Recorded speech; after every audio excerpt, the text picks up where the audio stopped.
नमस्कार। देश काल में आपका स्वागत है। मैं हूं मुकेश कुमार। दोस्तों, ईरान ने पहली बार बरसों बाद ऐसी आक्रामकता दिखाई है जिसने पूरे मध्य पूर्व के बारे में जो विशेषज्ञ हैं उनको नए सिरे से सोचने के लिए मजबूर कर दिया है। ईरान ने पहली बार किसी दूसरे देश के रक्षा के लिए इजराइल पर हमला किया। हम सब जानते हैं कि इजराइल लगातार लेबनान पर हमले कर रहा है, लेकिन जब उसने दक्षिणी बेरूत पर हमला किया, जो हिजबुल्लाह का ठिकाना भी है, वहाँ पर जब हमला किया तो ईरान ने कहा कि एनफ इज़ एनफ, अब हम नहीं छोड़ेंगे, और उसने दनादन इजराइल पर मिसाइलें दागी। जवाब में इजराइल ने भी मिसाइलें दागी और फिर ईरान ने मिसाइलें दागी। तो ये कल जो एक आक्रमण और प्रत्याक्रमण का दौर चला, वो साधारण बात नहीं है। साधारण बात इसलिए भी नहीं है कि ट्रंप ने बार बार नेतन्याहू को कहा कि हमला नहीं करना है, कहा, लेकिन उसका ख्याल नहीं रखा इजराइल ने और हमले किए। फिर दोबारा उनको ट्रंप ने हड़काया, तब जाके नेतन्याहू रुके। लेकिन ईरान ने एक साफ संदेश दे दिया कि अब वो वाला ईरान नहीं है जहां वो चिंता करता था कि इजराइल पर हमला करेंगे तो अमेरिका भी आ सकता है, पश्चिम की ताकतें भी आ सकती हैं, उसके ऊपर भी ज़बरदस्त हमला कर सकती हैं। इस हमले के बाद उसने ये इस्टेब्लिश कर दिया कि वो इस तरह की आक्रामकता दिखा सकता है, इस तरह के निर्णय ले सकता है और इजराइल पर इस तरह हमले भी कर सकता है। ये जो उसका रुख रहा है, ये उसने जो अपने आत्मविश्वास का प्रदर्शन किया है, उसके बाद जो पश्चिम के एनालिस्ट हैं, एक्सपर्ट्स हैं, वो कह रहे हैं कि इजराइल की जो ग्रैंड स्ट्रेटजी थी वो फेल हो गई है और इसके बरक्स ईरान की न्यू ग्रैंड स्ट्रेटजी जो है वो उभर कर सामने आ गई है। अब इन दो ग्रैंड स्ट्रेटजी के बारे में हम बारी बारी से समझते हैं। अव्वल तो ये कि इजराइल की ग्रैंड स्ट्रेटजी क्या थी और जो फेल हो गई, और फेल हो गई तो क्यों फेल हो गई, और उसके बरक्स ईरान कैसे अपनी नई ग्रैंड स्ट्रेटजी के तहत उभर कर सामने आ रहा है। तो ये जो ग्रैंड स्ट्रेटजी का मामला है, वो इजराइल की ग्रैंड स्ट्रेटजी इस बात पर केंद्रित थी कि वो जो आसपास जितने भी एक्सिस ऑफ रेजिस्टेंस यानी ईरान और उससे जुड़े जो प्रॉक्सी हैं उनके खिलाफ निरंतर हमले करेगा, और न केवल उनके खिलाफ बल्कि आस पड़ोस के देशों के खिलाफ भी हमले करता रहेगा, और इस तरह से उस पूरे क्षेत्र में अपनी चौधराहट दिखाएगा, अपनी ताकत का प्रदर्शन करेगा और ये साबित करेगा कि इस इलाके का सबसे बड़ा गुंडा इजराइल ही है। तो हमास, हिजबुल्लाह और ईरान जैसे देश के खिलाफ उसने लगातार सैन्य अभियान चलाए, अपना क्षेत्रीय विस्तार किया। ये ध्यान रखिए कि ये ग्रैंड स्ट्रेटजी जो है दरअसल ग्रेटर इजराइल को बनाने की दिशा में भी चलाई जा रही है। इरादा ये है कि आसपास की जितनी ज़्यादा से ज़्यादा ज़मीन है वो कब्ज़ा कर लिया जाए और एक ग्रेटर इजराइल का जो ख्वाब बहुत सारे जियानवादी यहूदी देखते हैं, उनको उस ख्वाब की तरफ बढ़ा जाए। और जैसा हमने देखा कि गज़ा पट्टी हो, वेस्ट बैंक हो, गोलान हाइट्स हो, इन तमाम इलाकों में इजराइल लगातार यहूदियों को बसा रहा है। उन बस्तियों में वहाँ पर बस्तियाँ कायम कर रहा है ताकि उसकी उन इलाकों में भी उसकी संख्या ठीक ठाक हो जाए। तो ग्रेटर इजराइल के रास्ते पर वो चल रहा है। इसी के तहत उसने अपने क्षेत्रीय विस्तार की कोशिश की। डिप्लोमेसी और पॉलिटिकल सॉल्यूशन, इन दोनों को बाईपास किया। यानी अंतर्राष्ट्रीय स्तर पर जो भी प्रयास हुए शांति के, वहाँ पर एक कूटनीतिक प्रयासों के जरिए एक हल निकालने के लिए, वो उसको सबको फेल करता रहा। ओस्लो का एकॉर्ड हुआ, दो देशों के सिद्धांत पर सहमति बनी, लेकिन उसने उस पर अमल नहीं करने दिया और फ़िलिस्तीनी इलाकों पर अपना जो कब्ज़ा है वो लगातार बढ़ाता रहा। सवाल उठता है कि ये जो उसकी ग्रैंड स्ट्रेटजी है, क्या वो टूट रही है और किस तरह से टूट रही है।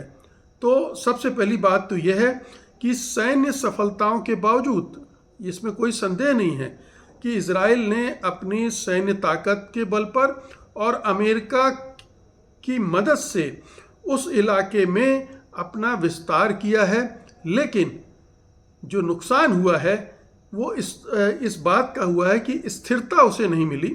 पूरी इजराइल की आबादी हमेशा आशंकाओं में जीती है, ख़तरों में जीती है, हमेशा हमले के भय में रहती है और एक तरह की निश्चिंतता जो होती है किसी देश के नागरिकों को, वो उसे कभी नहीं मिली। क्षेत्रीय युद्धों ने, चाहे वो गज़ा पर हमले किए हों, लेबनान, सीरिया, ईरान पर, उससे हुआ यह कि इजराइल अलग थलग हो गया है। अंतर्राष्ट्रीय दबाव लगातार बढ़ रहा है, दुनिया भर में उसके खिलाफ प्रदर्शन हो रहे हैं और यहाँ तक कि अब ट्रंप प्रशासन भी उससे नाराज़ है, उससे खफा है कि इजराइल ने उसे कहाँ फंसा दिया है और उसकी वजह से उनकी फजीहत हो रही है। घरेलू राजनीति में उनका बुरा हाल हो गया है। तो ये मैं पश्चिमी विशेषज्ञों के हवाले से कह रहा हूँ। ये फाइनेंशियल टाइम्स में एक आर्टिकल छपा है, Netanyahu's grand strategy is coming apart.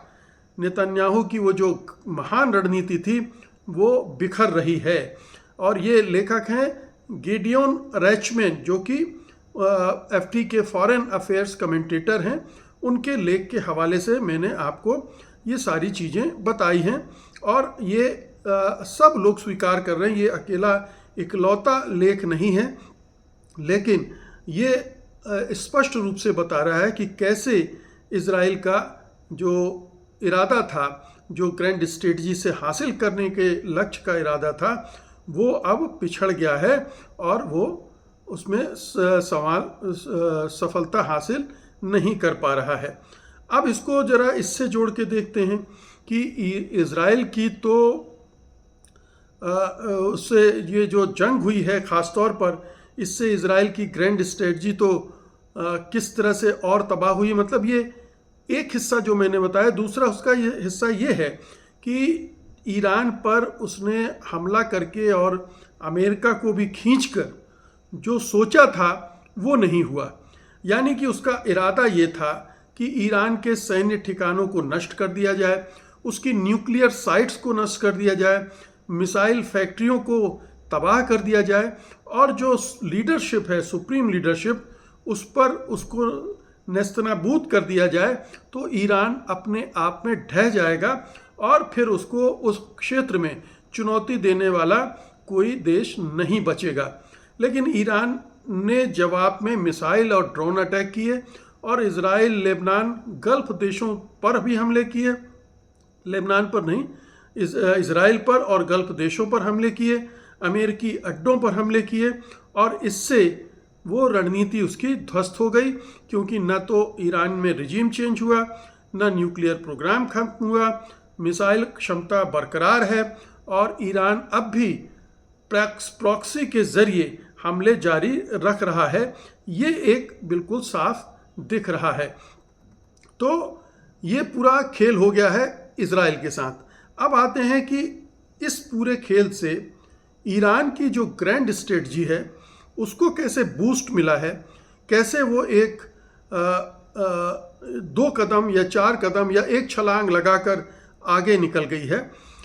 ये भी मैं पश्चिमी देशों के विशेषज्ञों के हवाले से बता रहा हूँ कि बूस्ट कैसे मिला। पहली बात तो ये हुआ कि ये हमला तो हुआ, नुकसान भी हुआ, ईरान का बहुत भारी नुकसान हुआ, लेकिन क्या हुआ, बूस्ट कैसे मिला। एक तो ये हुआ कि जनरेशनल शिफ्ट हुआ, नई लीडरशिप आ गई। पुरानी पीढ़ी अयतुल्ला खामनेई की थी, जो कि एक तरह से ज़्यादा युद्ध की तरफ बढ़ने में विश्वास नहीं रखती थी और प्रॉक्सीज के जरिए लड़ती थी। लेकिन जो नई पीढ़ी आई है लीडरशिप की, जिसमें मुस्तफ़ा खामनेई समेत IRGC के युवा कमांडर्स हैं वो टेक्नोक्रेटिक हैं, प्राग्मेटिक हैं और नेशनलिस्ट हैं। तो एक पीढ़ी का परिवर्तन हो गया, नई पीढ़ी ने सत्ता संभाल ली। अब ये जो नई पीढ़ी आई है वो ईरानी आइडियोलॉजी से ज़्यादा नेशनल सिक्योरिटी और स्टेट क्राफ्ट पर फोकस करती है। पुरानी जो इनसिक्योरिटी थी कि भाई अपने रिवॉल्यूशन को बचाना है जो 1979 में हुई थी, वो चिंता नहीं रह गई। अब कॉन्फिडेंस है और वो अपने ये कॉन्फिडेंस है कि अपने से सुपीरियर इनेमीज जैसे यूएस इजराइल हैं उनके खिलाफ लड़ सकता है, सरवाइव कर सकता है और उनको भागने के लिए मजबूर भी कर सकता है।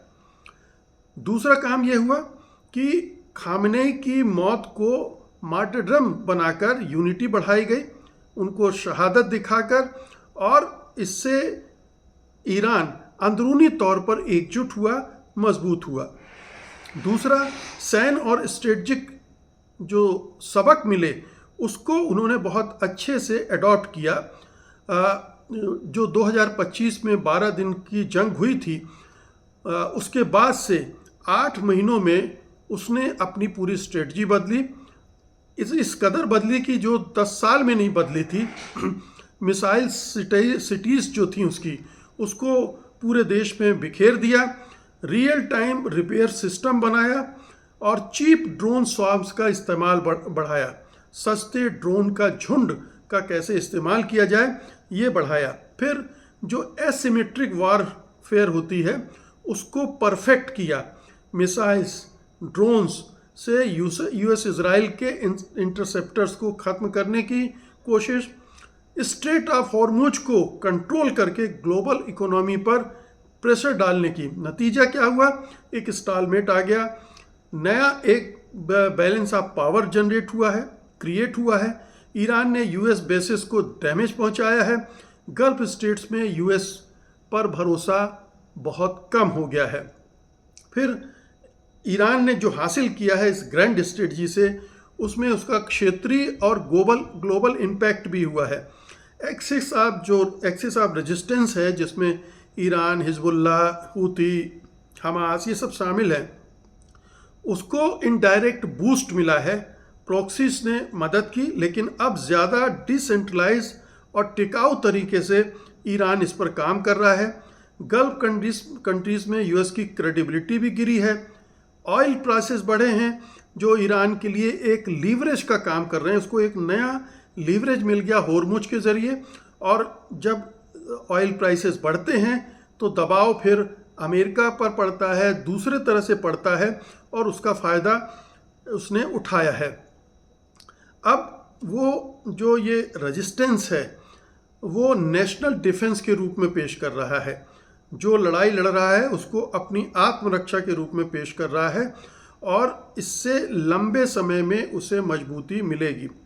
घरेलू स्तर पर जो चेंज हुआ, मैंने एक बात बताई कि कैसे एकजुटता हो गई इस अयतुल्ला खमैनी और उनके सहयोगियों की हत्या के बाद।